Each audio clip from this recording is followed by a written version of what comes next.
Pois é, e a sentença já está dada, né?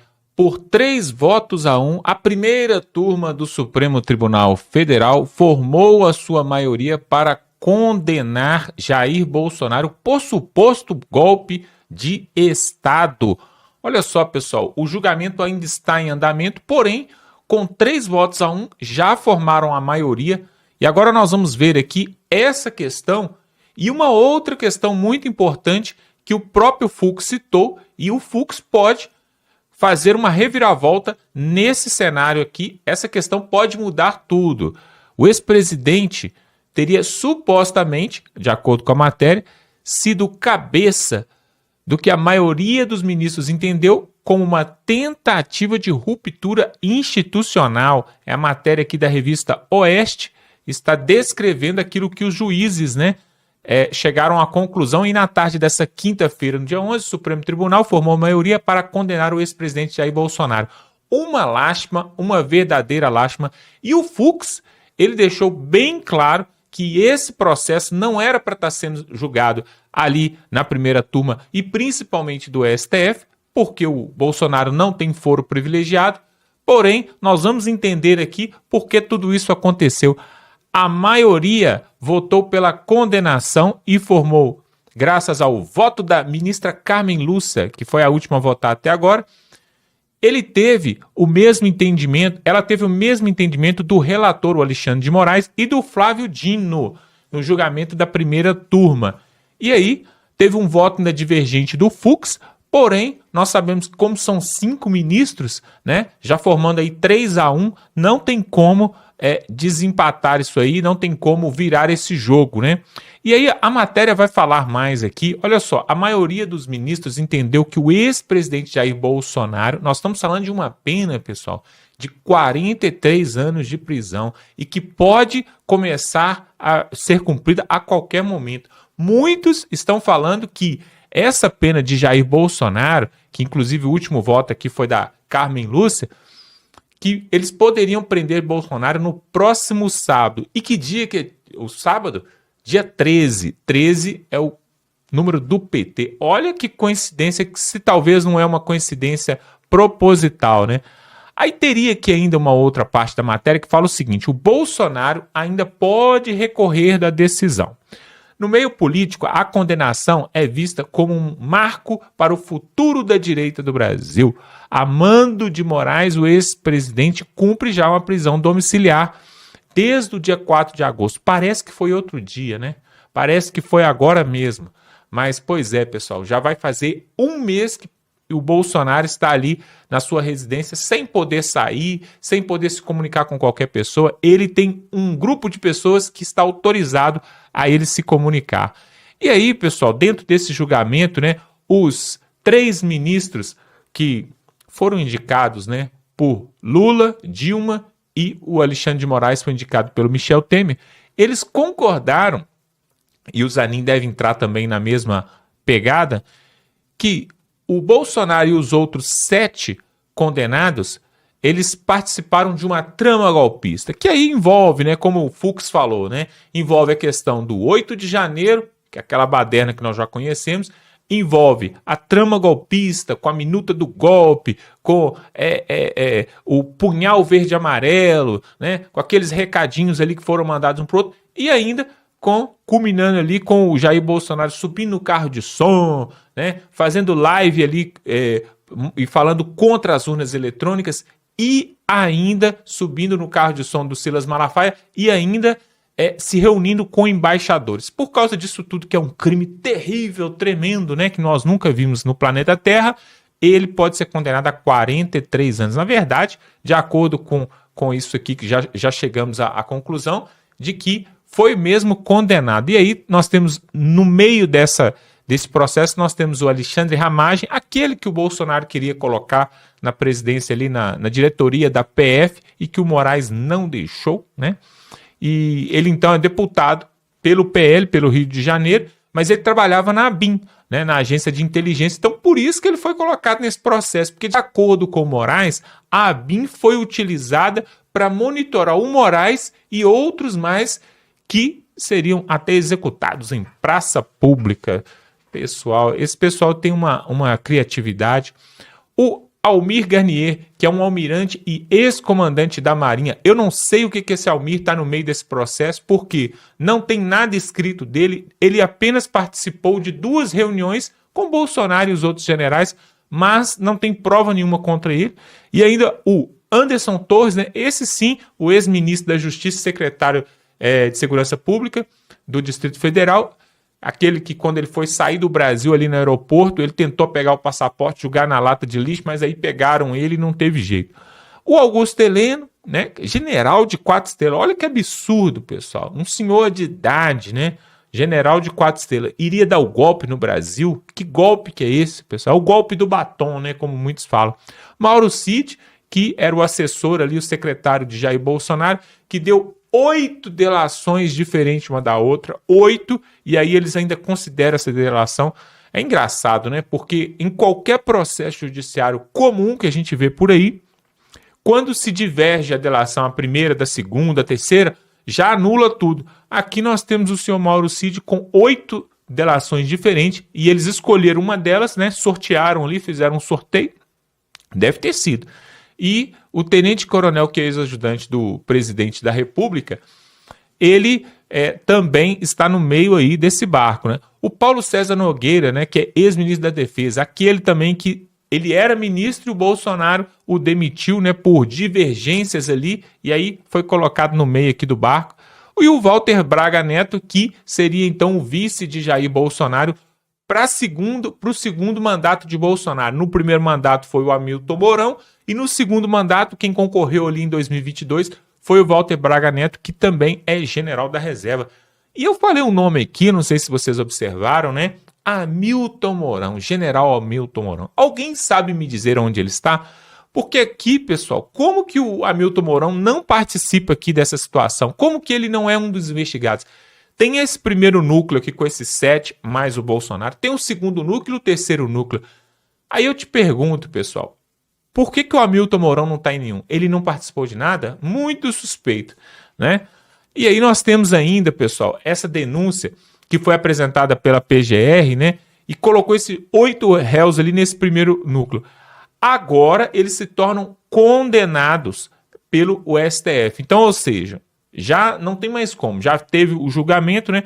Cabe recurso, cabe tudo, tal, mas nós já sabemos como que funciona a política e a justiça no Brasil, né? Então, eles formam aí o primeiro núcleo dessa tal trama golpista. Eu vou só ler aqui os crimes que eles imputaram a Jair Bolsonaro e os outros réus, porque eu tenho uma outra coisa muito importante para mostrar para você, que presta atenção, você vai ficar de queixo caído.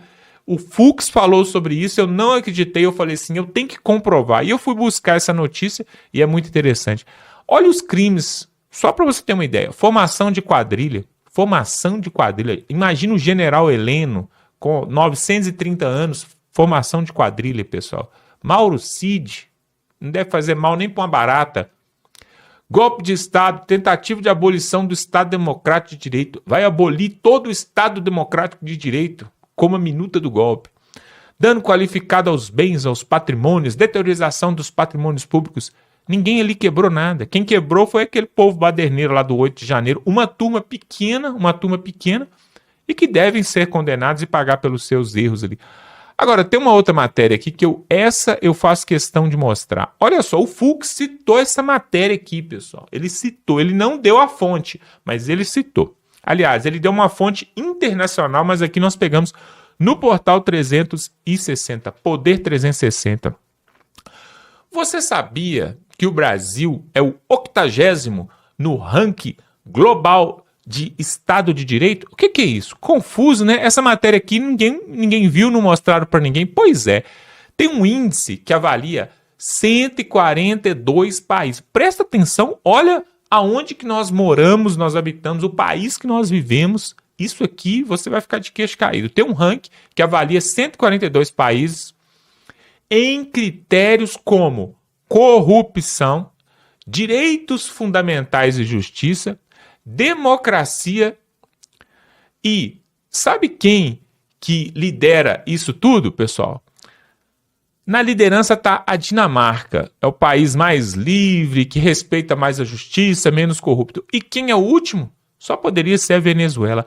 Mas, para nossa surpresa, pessoal, vamos aqui direto aos números, né? Vamos direto aos números. Olha aqui, ó.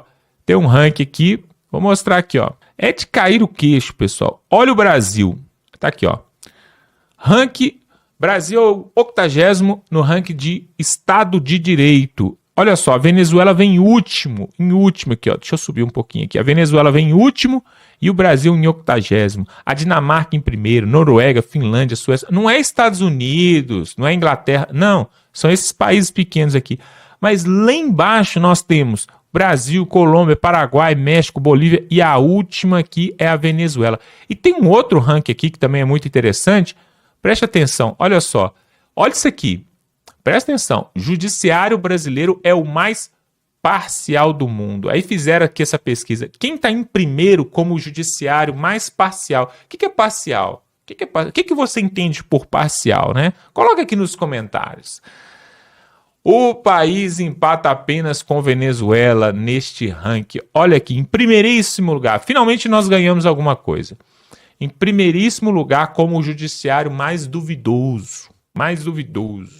Brasil. Em segundo lugar, Venezuela. Por quê? Porque o Hugo Chávez e o Maduro sequestraram ali a justiça também da Venezuela. E assim, o Brasil e a Venezuela estão de mãos dadas em primeiro e segundo colocado como país que tem a justiça mais parcial, ou seja, né, mais duvidosa. Aí em terceiro vem El Salvador. El Salvador, pessoal, é aquele país que há pouco tempo o Bukele, né, o atual presidente que tomou posse ali, parece que foi ano passado, ele prendeu de uma vezada só, de uma tacada só, 2.000 prisioneiros, 2.000 pessoas, ele pegou e prendeu todo mundo. Depois nós temos Myanmar, pessoal, ditadura, país com ditadura. Esses 4, olha só, presta atenção, dos 4 primeiros colocados aqui, que tem a justiça mais duvidosa, o Brasil está em primeiro colocado, de acordo aqui, eu vou citar a fonte para vocês não... Depois, quem quiser consultar, ó, fonte, Índice do Estado de Direito 2024, né, foi feito no ano passado, do projeto Justiça Mundial, da WJIP, tá? É um órgão internacional, então isso aqui não é balela, não é conversa, a fonte está aqui. Se tiver algum esquerdista aí nos assistindo, pode ir lá e conferir, tá bom? WJIP. Olha só, dos 4 primeiros colocados, o Brasil lidera e nós temos outras 3 ditaduras. Ou seja, você acha que o Brasil já é uma ditadura de acordo com esse ranking aqui? Responda aqui nos comentários. Olha quem vem logo depois, né? Nós temos o México. Sabia que o México é o país mais violento das Américas? Se pegar todas as Américas, lá de cima do Canadá, do Alasca, até lá embaixo no Uruguai, o país mais violento é o México. E ele está aqui em 5º colocado. Aí nós temos o Líbano. Toda vez que você lembra do Líbano, você lembra de guerra, de destruição. E aí nós temos quem? Afeganistão, pessoal. O Afeganistão tem um sistema judiciário melhor do que o Brasil. O Líbano, o México, o Myanmar, El Salvador, até a Venezuela, mais confiável, um sistema judiciário mais confiável. E aí tem outros países aqui, né? Ou seja, pessoal, é uma lástima isso que nós estamos vendo aqui no Brasil. E tá aqui, ó, tá essa foto aqui que a revista Oeste colocou o Bolsonaro aqui com a mão na boca aqui. Primeira turma do STF forma a maioria para condenar Bolsonaro por suposto golpe de Estado. Uma vergonha. Nós vimos nessa semana ali um ativista de direita nos Estados Unidos que foi baleado, foi morto. Por quê? Por causa de perseguição da esquerda. E aí, pessoal, já tentaram matar o Donald Trump, já tentaram matar esse cidadão que você está vendo aí, ó, né? O Jair Bolsonaro. E tudo isso acontece, sabe por quê, pessoal? Tudo isso acontece porque o povo brasileiro não se posicionou quando poderia. Lá atrás, quando o Lula estava preso, o povo achou que estava tudo bem. Aí Bolsonaro ganhou, só festa, só love, só ouro, né? Só ouro, pessoal. E aí, deixaram chegar nessa situação. E, infelizmente, pessoal, eu acho pouco provável a defesa de Jair Bolsonaro conseguir reverter essa situação. Porque agora... a PGR falou que indiciou, né, fez a denúncia. O STF acatou. Houve o julgamento. 3-1, já tá, o Zanin vai votar a favor também, então vai ficar 4-1. Agora o que só falta? Eles vão dar o prazo para a defesa, né? Para a defesa se manifestar, mas vai correr esse processo aí e ele vai mesmo ser 43 anos de prisão, pessoal. Seria então o fim da direita? O que você acha? Coloca aqui nos comentários, eu quero saber da sua opinião aqui sobre esse processo judicial e o futuro do Brasil, até mesmo quando você olha aqui, pessoal, esse ranking aqui do judiciário mundial aí, em 142 nações que foram colocadas aqui, o Brasil aparece em primeiro com o sistema judiciário mais duvidoso, mais parcial, né? É aquele sistema judiciário que você não sabe, é o juiz de futebol que você não sabe para que time que ele torce. Aqui no Brasil nós já sabemos para que lado que o juiz torce, né? E aí, pessoal, fica aqui a nossa indignação, mesmo vendo o Fux falando tudo que o povo brasileiro gostaria de ouvir, o voto do Fux ali durou quase 11 horas, né? Tirando ali os intervalos, quase 11 horas, pessoal. Começou num dia, terminou no outro. Tudo isso para poder falar de todos os abusos e toda a pouca vergonha que nós temos visto no Brasil. E ele comparou com outras ditaduras e falou que o que acontece aqui acontece lá também em outras ditaduras. E mesmo assim, pessoal, parece que os ministros estavam com tampão no ouvido e condenaram aí Jair Bolsonaro, né? Cerca de 43 anos de prisão. Pessoal, nós vamos ficando por aqui e nós vamos continuar cobrindo a política, nós vamos continuar cobrindo tudo, por isso eu quero te convidar para se inscrever. Se inscreva aqui, por quê? Enquanto a vida ainda há esperança, né, pessoal? Não vamos jogar a toalha, vamos continuar, tá bom? Vamos ficando por aqui e até a próxima.